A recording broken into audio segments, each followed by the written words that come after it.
So Fallout 76 released, and if you haven't been following the news, its launch wasn't, and continues to not be, the cleanest. Reviews, word of mouth, and even Bethesda themselves aren't painting a great picture of the company's trek into live service gaming. Bugs, server issues, and just general mediocrity are clouding what seems to be a really intriguing premise: a survival multiplayer co-op adventure in the beloved Fallout universe. Beyond acknowledging the obvious widespread disappointment of Fallout 76, I can't give a more detailed opinion of the game because I haven't played it, and probably won't for some time, but I don't think it's unfair to describe the game as it's widely described: unfinished. Fallout 76, of course, isn't the first title to release in this kind of undercooked state, and it's a movie consumers have, unfortunately, seen far too often. A big-budget AAA title half-baked, underdeveloped, and released prematurely. This year alone, Sea of Thieves and Battlefield 5 were among AAA games that released long before they were fully fleshed out and ready for public consumption. And you can't have a conversation about this phenomenon without mentioning No Man's Sky, which launched in a similar empty fashion. And while No Man's Sky may not be considered AAA from a development standpoint, it was certainly AAA from a marketing and publicity standpoint. A few weeks ago, I made a video about the line between complete and incomplete games, discussing when we should consider a game unfinished and when a game merely improves on errors through post-release updates. It's a tough line to define and may not be definable at all, but with titles like Battlefield 5 or Fallout 76, the discussion is slightly different. In today's service-aspiring industry, games are often expected to drastically change over the course of their life. Entire franchises are planned, birthed, and developed to fulfill the industry's newfound desire for long-term player retention and monetization. But even if games are released expected to change and grow, companies still have an obligation to consumers, and to the medium's integrity itself, to release a finished product before commencing those plans to change and grow it. Battlefield 5 and Fallout 76 were and are not finished products. What they definitely seem like is early access products. Games released as works in progress with the expectation to eventually become complete products. This is a major problem for a few reasons. Firstly, if you plan to release an incomplete product and utilize player feedback to get it fully grown, you have to be transparent about your plan, meaning the fact that your game is incomplete should be easily accessible, wide-reaching information. Neither Bethesda nor EA were transparent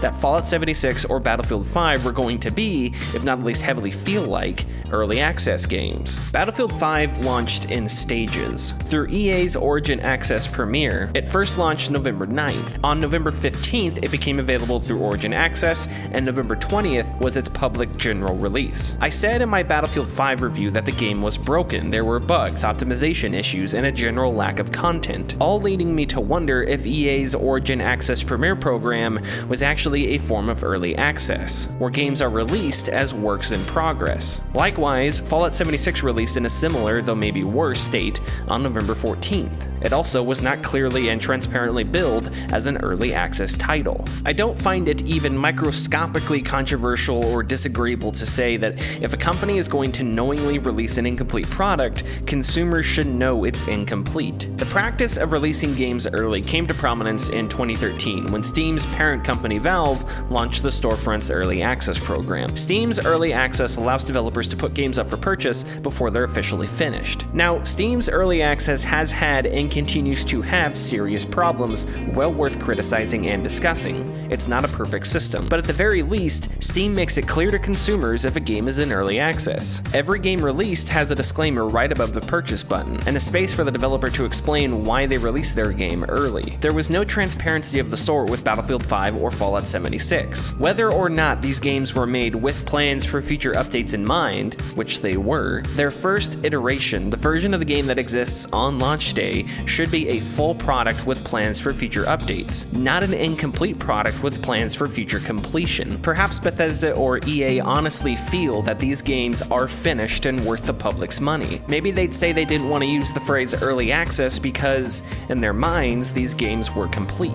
If this were the case, it would definitely make the point I'm currently arguing moot, but it still wouldn't put either company in a great light. Furthermore, I think it's perfectly reasonable to wonder if large AAA AAA companies like Bethesda and EA actually even need early access. Steam's early access facilitates an environment where smaller developers with even smaller budgets can create sustainable businesses. This means small independent studios like Downpour Interactive not only have a place to sell Onward, the studio's only game, but advertise it and cultivate a community around it. And that support has helped Downpour Interactive turn Onward into one of the most exceptional VR titles on the market. AAA companies don't need help advertising, they don't need help getting their games on a mass market storefront. Those resources, you'd assume, are readily available for every company we'd consider AAA. I don't know EA's or Bethesda's financial situation, and I won't pretend to know it, but I find it extremely difficult to accept that either company released their game in an incomplete state because their businesses would have become unsustainable without doing so. So maybe we can debate if AAA companies need early access to help maintain their businesses. I'll concede that only because it's, at least currently for me, impossible to prove otherwise. However,